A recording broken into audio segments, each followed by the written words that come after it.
Prezados internautas do site Crônica e Arte, hoje nós vamos falar sobre a renúncia de Jânio Quadros, que ocorreu em 25 de agosto de 1961, 7 meses depois de sua posse como presidente da República.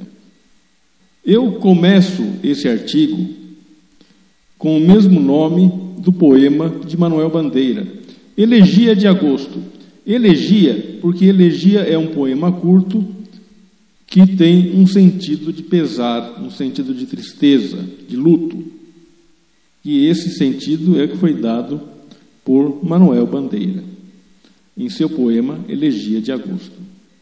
Mas vamos analisar o que pode ter acontecido. Este é um fato histórico que até hoje não foi bem esclarecido, bem definido em seu motivo.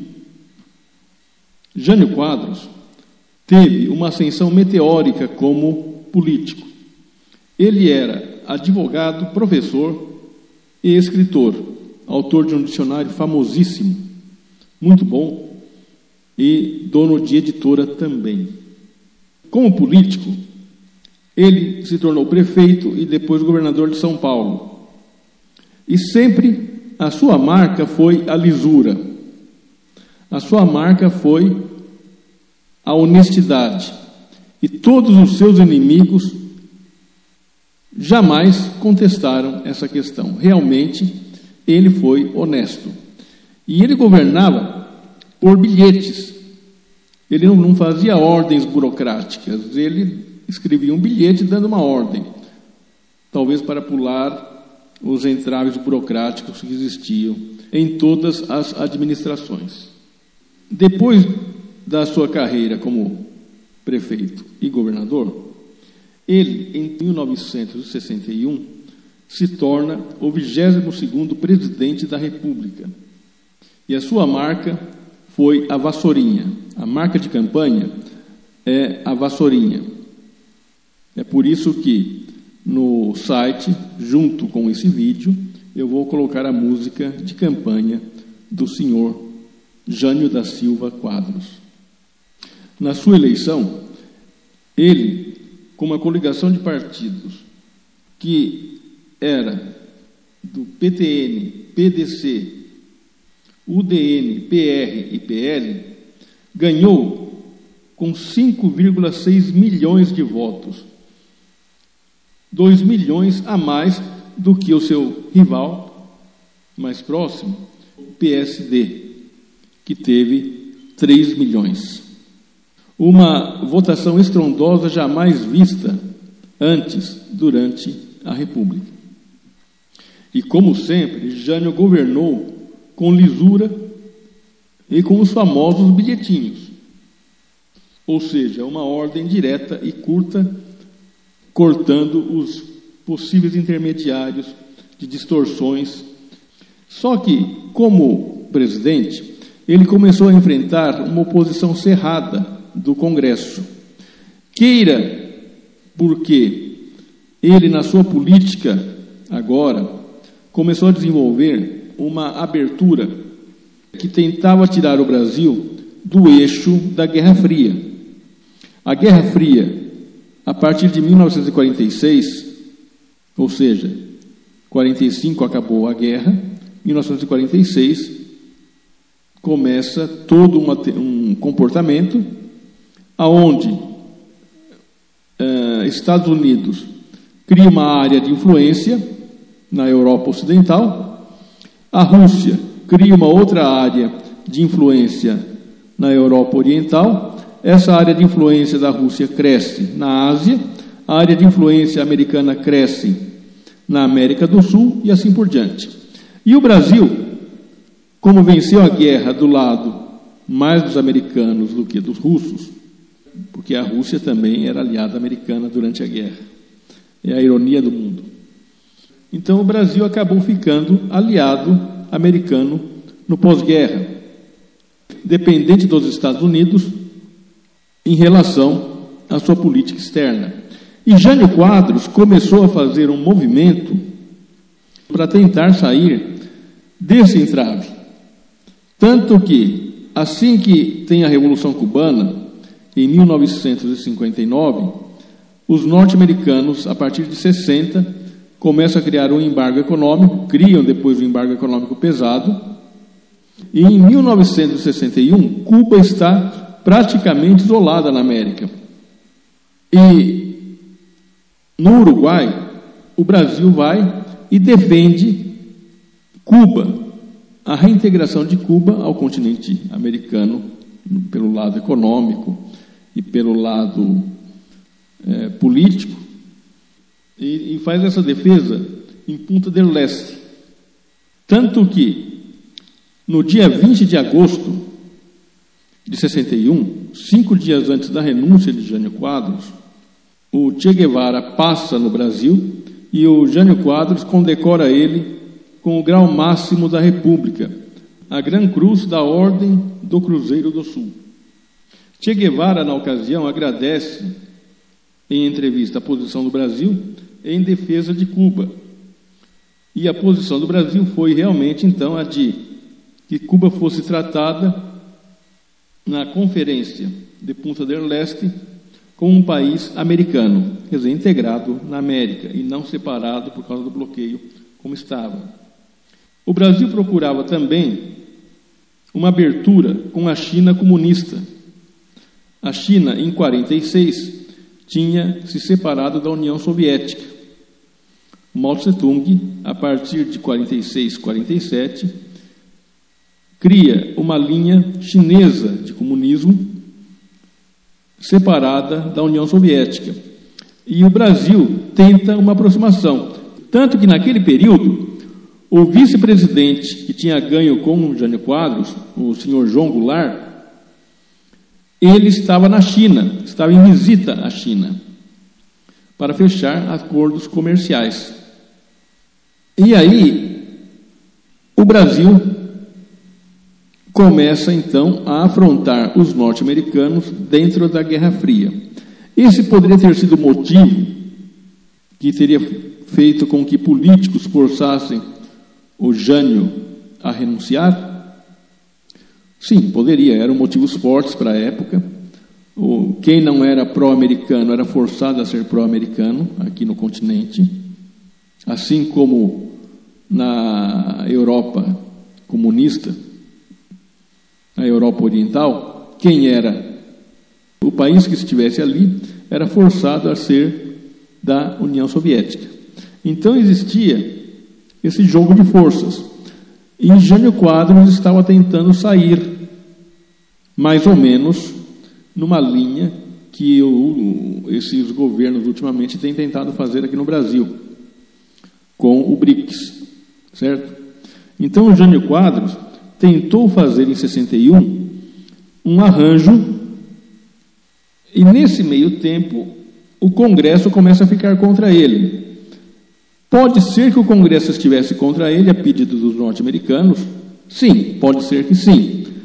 Mas também o Congresso podia estar contra ele, porque ele, com a marca de honestidade, ele não deixava brecha para que partidos políticos fizessem uma farra muito grande, para que funcionários fizessem muita bagunça. Então, o Congresso pode ter ficado contra ele, porque ele não estava deixando aquela política antiga do toma lá da cá, que aliás a política que existe até hoje, prevalecer. Seja como for, o Jânio estava sem apoio parlamentar. Uma das linhas, então, fala que o Jânio Quadros teria renunciado por pressão norte-americana por causa da Guerra Fria. E uma outra versão fala que o Jânio tentou uma manobra de pedir a renúncia para que o povo pedisse a volta dele, ou a manutenção dele no cargo, e ele voltaria com mais força e conseguiria mais força contra o parlamento que era contra ele. Então seria um tipo de um golpe branco, onde ele sairia e, saindo, ele teria mais força se o povo pedisse para ele voltar. E o Jânio Quadros acabou renunciando. na esperança que o povo pedisse ele de volta.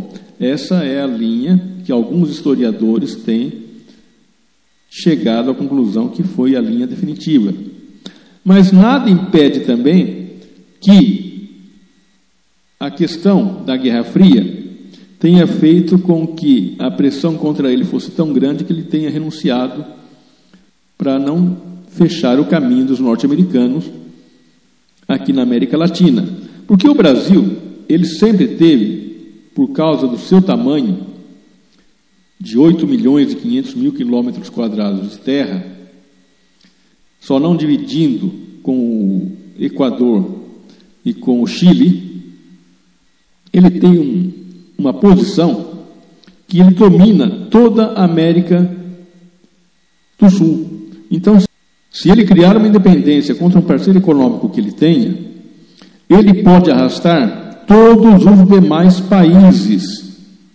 Se ele se tornar comunista, por exemplo, ele pode arrastar todos os demais países. Se ele pegar qualquer linha aqui, ele pode forçar com que essa linha se esparrame pela América Latina.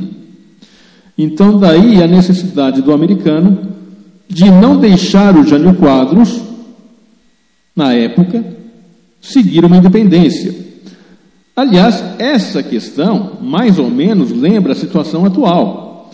Quando o Brasil começou a trabalhar com o BRICS, o norte-americano pegou qualquer desculpa, qualquer doido que tenha ido lá para pedir ajuda, como desculpa para entrar na política brasileira e tentar ganhar espaço aqui dentro. Por quê? Porque o Brasil estava indo para o lado econômico do BRICS e deixando a economia americana de lado.